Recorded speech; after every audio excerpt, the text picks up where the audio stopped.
না করুক, আমি তো বলেছি একজন জাতীয় নেতার কাছে, দলগতভাবে বলছি না, বলছি। তো এই জন্য এই বিষয়গুলো যখন দেখলাম, তখন তারপর দেখলাম যে নির্বাচনের তারিখ ঘোষণা করা হয়েছে, তখনও তারিখ ঘোষণা করা হয় নাই, নির্বাচনের মনোনয়ন দেওয়া হয়েছে,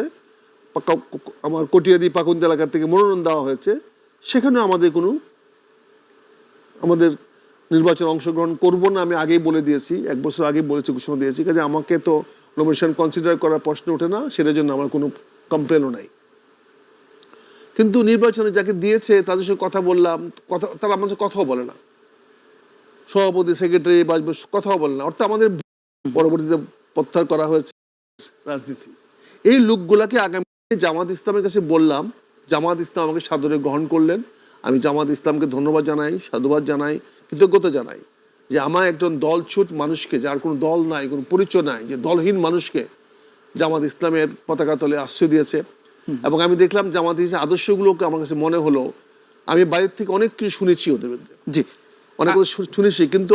এসে যখন কথা বললাম, তাদের গঠনতন্ত্র পড়লাম, তাদের কাউকে বললাম, তখন দেখলাম তারা স্বাধীনতা যুদ্ধের বিরোধী নয়, তারা মুক্তিযুদ্ধের বিরোধী নয়, তারা পাকিস্তানের সঙ্গে সহযোগিতা